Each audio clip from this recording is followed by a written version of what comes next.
नमस्कार। आकाशवाणी जयपुर अजमेर से प्रस्तुत हैं प्रादेशिक समाचार।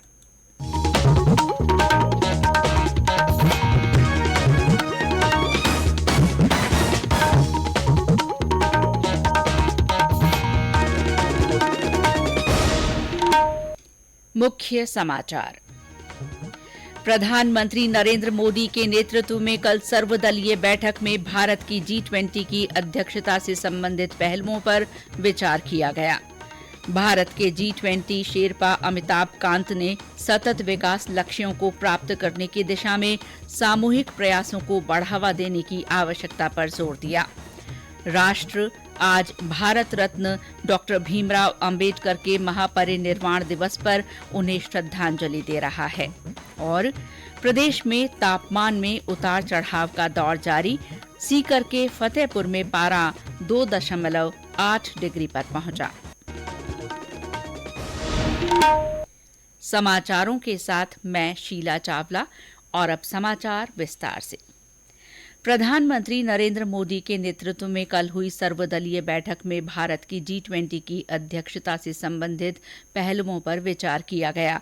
बैठक में देश भर के प्रमुख राजनेताओं ने भाग लिया। प्रधानमंत्री ने कहा कि भारत की G20 समूह की अध्यक्षता का संबंध पूरे देश से है और ये संपूर्ण विश्व में भारत की शक्ति के प्रदर्शन का अनूठा अवसर है। उन्होंने मिलजुल कर काम करने के महत्व पर जोर दिया और G20 के विभिन्न कार्यक्रमों के आयोजन के लिए सभी नेताओं से सहयोग मांगा।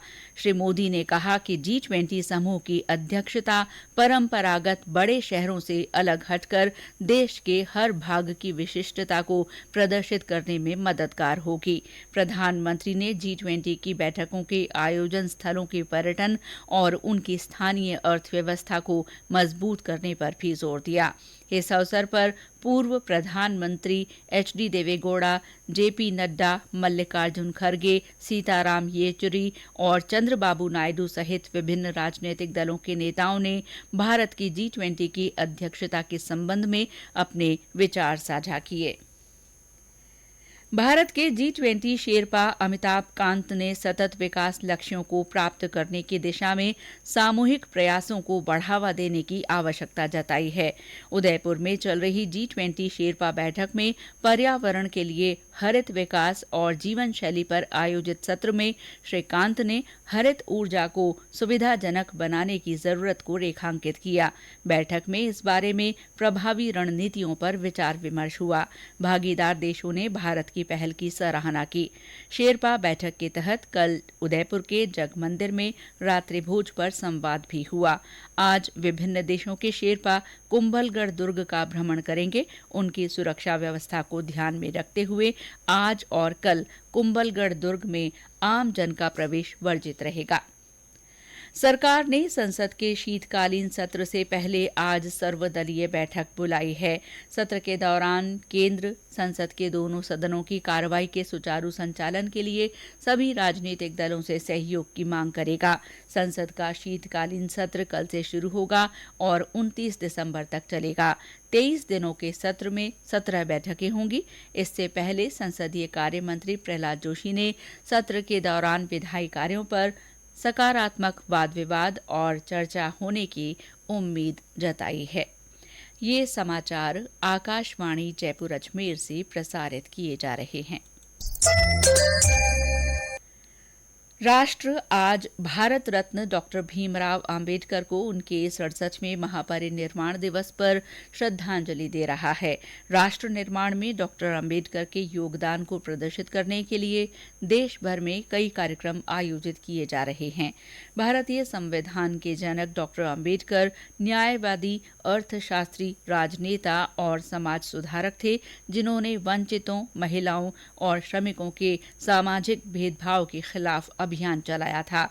उन्हें 1990 में मरणोपरांत भारत रत्न से सम्मानित किया गया था।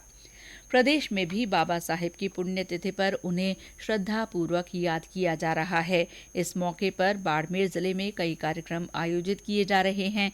जिला मुख्यालय पर बाबा साहेब की प्रतिमा पर पुष्पांजलि अर्पित की गई। बालोतरा में विचार गोष्ठी का आयोजन किया गया है। करौली और सवाई माधोपुर में विभिन्न संगठनों की ओर से कार्यक्रम आयोजित किए जा रहे हैं। चूरू जिले की सरदार शहर विधानसभा सीट पर उपचुनाव के लिए कल शांतिपूर्ण मतदान संपन्न हुआ। निर्वाचन विभाग के अनुसार 72.09% मतदान हुआ। ये सीट कांग्रेस के विधायक रहे भंवरलाल शर्मा के निधन के कारण खाली हुई है। यहां कांग्रेस, भाजपा और आरएलपी समेत कुल 10 प्रत्याशियों का भाग्य ईवीएम में बंद हो गया है। मतगणना 8 दिसंबर को होगी। कांग्रेस नेता राहुल गांधी की भारत जोड़ो यात्रा आज सुबह झालावाड़ के खेल संकुल से कोटा के लिए रवाना हुई। श्री गांधी के साथ कांग्रेस के वरिष्ठ नेता और कार्यकर्ता भी रवाना हुए। इस मौके पर कलाकारों ने सांस्कृतिक प्रस्तुतियां दी।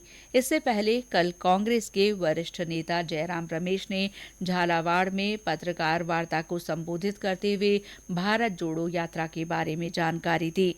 उन्होंने कहा कि भारत जोड़ो यात्रा चुनाव जिताऊ यात्रा नहीं है, लेकिन इसका फायदा चुनावों में जरूर हो सकता है। भारतीय जनता पार्टी की ओर से जन आक्रोश यात्रा को संबोधित करते हुए नेता प्रतिपक्ष गुलाब चंद कटारिया ने राज्य सरकार की कानून व्यवस्था की स्थिति पर सवाल उठाए हैं। श्री कटारिया ने कल चित्तौड़गढ़ जिले के भदेसर से यात्रा के रथों को रवाना किया। इस दौरान सांसद सीपी जोशी सहित पार्टी के कई नेता और जनप्रतिनिधि मौजूद रहे। और अब मौसम। प्रदेश में ज्यादातर स्थानों पर तापमान में उतार चढ़ाव का दौर जारी है। सीकर जिले के फतेहपुर शेखावाटी में आज एक बार फिर न्यूनतम तापमान में गिरावट दर्ज हुई है। हमारे संवाददाता ने बताया कि तेज सर्दी से जनजीवन पर असर पड़ रहा है। सीकर में उत्तरी हवा के असर से तेज सर्दी ने फिर रंग दिखा दिया है। कड़ाके की ठंड के कारण जनजीवन पर अच्छा खासा असर पड़ा है। लोगों में गलन की शिकायत होने लगी है। रात के बाद दिन भी ठंडे होने लगे हैं और धूप बेअसर साबित हो रही है। शाम को बाजार जल्दी बंद होने लगे हैं। सड़क के किनारे जगह जगह अलाव जलाकर लोग ठंड से बचने का प्रयास कर रहे हैं। खेतों में ओस की बूंद भी जमी नजर आने लगी है। फतेहपुर में आज तापमान अचानक लुढ़क कर 2.8 डिग्री तक पहुंच गया। अगले दिनों में सर्दी का प्रकोप और तेज होने की संभावना जताई जा रही है। बालमुकुंद जोशी, आकाशवाणी समाचार, सीकर। भरतपुर और सवाई माधोपुर में तेज सर्दी के चलते लोगों की दिनचर्या प्रभावित होने लगी है। ठंड से बचने के लिए लोग अलाव का सहारा ले रहे हैं। राज्य के कई जिलों में सुबह के समय हल्का कोहरा छाने लगा है। 1971 में ऐतिहासिक लौंगेवाला लड़ाई में जीत की वर्षगांठ कल लौंगेवाला युद्ध स्मारक और जैसलमेर सैन्य स्टेशन में पराक्रम दिवस के रूप में मनाई गई। समारोह में सेना, वायुसेना, बीएसएफ, एनसीसी कैडेट्स और बड़ी संख्या में आम नागरिक और विद्यार्थी उपस्थित थे। लौंगेवाला में कोणार्क कोर के GOC lieutenant general Rakesh Kapoor ने इस लड़ाई में सर्वोच्च बलिदान देने वालों को पुष्पांजलि अर्पित की। लौंगेवाला युद्ध स्मारक पर सार्वजनिक सुविधाओं का निर्माण करने के लिए राज्य सरकार और सेना के बीच समझौता किया गया है।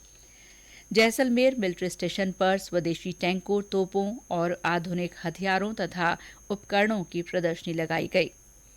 जोधपुर में आयोजित सेना भर्ती रैली में कल 2500 अभ्यर्थियों ने दौड़ में भाग लिया। सेना भर्ती कार्यालय ने बताया कि अग्निवीर सामान्य पद के लिए हो रही भर्ती रैली में नागौर और जोधपुर जिले के अभ्यर्थी भाग ले रहे हैं। आज के लिए लगभग 4500 अभ्यर्थियों को प्रवेश पत्र जारी किए गए हैं। राज्य के पेंशनर्स 18 दिसंबर तक आयकर में छूट के लिए अपनी निवेश संबंधी सूचना दे सकेंगे। पहले पेंशनर्स को 30 नवंबर तक आयकर में छूट दिए जाने संबंधी निवेश की सूचना वेबसाइट पर प्रस्तुत करने की सुविधा दी गई थी। और अंत में मुख्य समाचार एक बार फिर। प्रधानमंत्री नरेंद्र मोदी के नेतृत्व में कल सर्वदलीय बैठक में भारत की G20 की अध्यक्षता से संबंधित पहलुओं पर विचार किया गया। भारत के G20 शेरपा अमिताभ कांत ने सतत विकास लक्ष्यों को प्राप्त करने की दिशा में सामूहिक प्रयासों को बढ़ावा देने की आवश्यकता पर जोर दिया है। राष्ट्र आज भारत रत्न डॉक्टर भीमराव अंबेडकर के महापरिनिर्वाण दिवस पर उन्हें श्रद्धांजलि दे रहा है और प्रदेश में तापमान में उतार चढ़ाव का दौर बना हुआ है। सीकर के फतेहपुर में पारा 2.8 डिग्री सेल्सियस पर पहुंचा। इसके साथ ही प्रादेशिक समाचार बुलेटिन समाप्त हुआ। नमस्कार।